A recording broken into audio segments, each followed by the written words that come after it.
सबसे पहले अगर आपने मेरा चैनल सब्सक्राइब नहीं किया तो चैनल को सब्सक्राइब कर लें, साथ दिए गए घंटी के बटन को दबा दें, चैनल को लाइक करें, शेयर करें और कमेंट करें।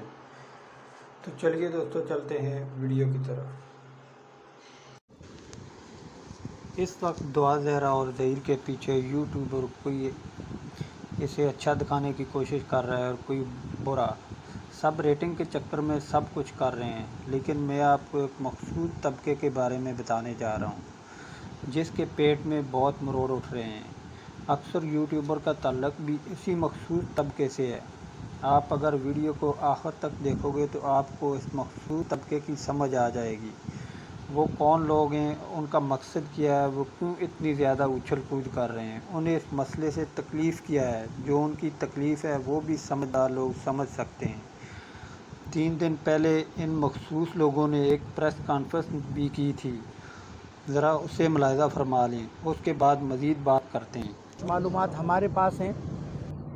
दुआ ज़हरा के अगवा के केस के हवाले से जो एक सिलसिला शुरू हुआ, गुज़िश्ता कई महीनों से हम सूरत हाल का जायज़ा ले रहे थे मुसलसल, और सूरत हाल को बड़ी गहरे निगाहों से देख रहे थे। आज जो उलमाए कराम इसके दरमियान हायल हुए, उसके चंद बुनियादी मकसद मैं आपके सामने बयान करूँगा।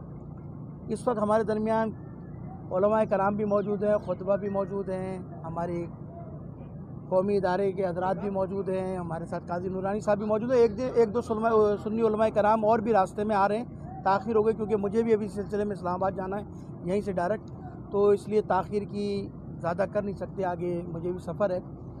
वालिद साहब को उनके यहाँ आना था आज प्रेस कॉन्फ्रेंस के अंदर। मेरी अभी थोड़ी देर पहले बात हुई, रात तक वो हमसे राब्ते में थे, सुबह मेरी बात हुई। उनको लाहौर हाई कोर्ट में पेश होना है, वो लाहौर निकल गए हैं। रास्ते में अभी मेरे पास फ़ोन आया था कि रात को शायद मैं 11-12 बजे तक बाहर वापस आऊँ।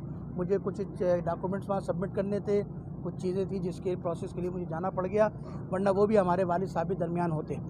बहरहाल आज की प्रेस कॉन्फ्रेंस का शरई तौर पर 2 बातें मैं आपको बता दूँ। शरई तौर पर लड़की का बालिग होना ज़रूरी है, ठीक है, लड़की शरई तौर पर बालिग है। 18 साल की शर्त है। इसमें कानून में थोड़ा सा रद्दोबदल करके कम से कम हमारी एडवाइस ये है कि कम से कम लड़की का 22 साल का होना शर्त। इन लोगों ने इस मसले को ऐसे आसमान पर उठाया हुआ है जैसे ये मसला ही पाकिस्तान का सबसे बड़ा मसला है, या ये जो कुछ भी हुआ है पाकिस्तान में पहली बार हुआ है। खलील रहमान कमर साहब ने बड़ी मज़ेदार बात की है। दुआ के माँ बाप के लिए ज़रा वो भी मुलाज़ा करते हैं, वो क्या फरमा रहे हैं। तो भाई अब उसने शादी कर ली है, उसने एक निहायत ही जायज़ और शरई काम किया है, तो आपको रोने पीटने की क्या ज़रूरत पड़ गई है? मुझे तो ये समझ नहीं आ रही है, लॉजिक मुझे समझ नहीं आ रही कि ऐसा क्या हो गया, वाहगुज़ारी इसमें क्या है? आप जाइए, बच्ची को मिलिए, उसको कहिए बेटा हो गया, हमने माफ़ किया, अब घर आओ, घर आया जाया करो, आप उसके घर आया जाया करें। सवाल ये है, ये इतना बड़ा तमाशा लगा के, ना तो माँ-बाप सही कर रहे हैं, ना बच्ची सही कर रही है। मैं भी ज़ाती तौर पर समझता हूँ कि बच्ची ने जो एक्ट किया था, हालाँकि वो शरई जायज़ है, लेकिन अपने माँ-बाप का वो पालना-पोसना भूलना नहीं चाहिए और विक्ट्री के निशान बनाने की तुक नहीं बनती। लेकिन मैं सबसे ज़्यादा परेशान इस बात पे हूँ कि अगर लड़की ने शादी कर ली है, निकाह कर लिया है, तो वाहगुज़ारी का कॉन्सेप्ट कहाँ से आता है? ये जुमला मैं I don't agree with this, I will never buy it.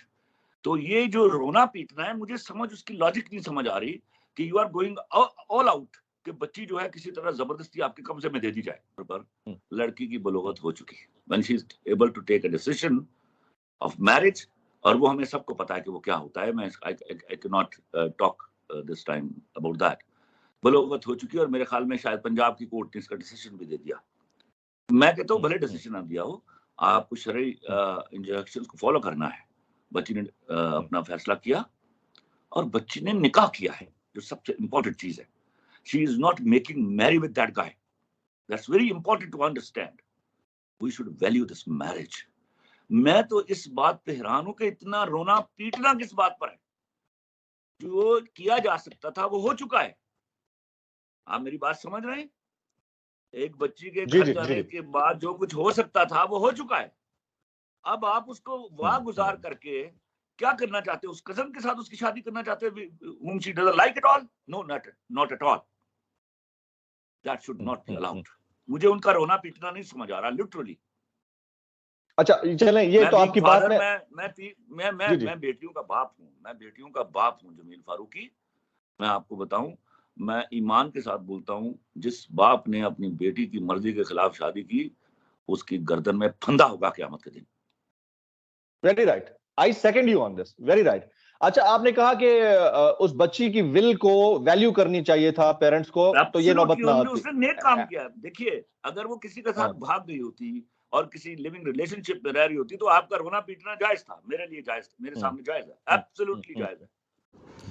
मैं ज़ाती तौर पर ये बिल्कुल भी नहीं कह रहा कि दुआ और ज़हीर ने जो कुछ किया है अच्छा किया है, लेकिन उसके माँ बाप ने मखसूस तबके से मिलकर जो ड्रामा रचाया है और अभी तक वो ड्रामा किस्तों पर चल रहा है, उस सब को बंद हो जाना चाहिए और मखसूस तबके को भी अपने बलों में वापस चले जाना चाहिए और मखसूस तबके से जुड़े उन यूट्यूबर को भी जो इस मुल्क में 1985 वाला माहौल बना रहे हैं। जब अदालत ने अपना फ़ैसला दे दिया है तो अब किसी को मखसूस टोले को ये हक़ नहीं पहुंचता कि वो ये कहे कि दुआ ज़हरा गैंग के हाथों यरगमाल है, ज़हीर किसी गैंग का हिस्सा है, वो सफ़ेद कपड़ों का गैंग का लीडर है। कभी कहते हैं कि दुआ ज़हरा ने इस वक्त कानों में हैंड फ्री लगा रखी थी जब वो अदालत आई, वो फ़ोन पर किसी से हदायत ले रही थी। ऐसे ऐसे झूठ के बंदा कानों को हाथ लगाता है। गैंग का हिस्सा तो ये मखसूस लोग हैं जिनको अदालत का फ़ैसला भी पसंद नहीं है, ख्वाह मखा की इतनी उछल कूद कर रहे हैं। असल में ये लोग एक गैंग हैं। अगर वीडियो अच्छी लगी हो तो नीचे कमेंट करके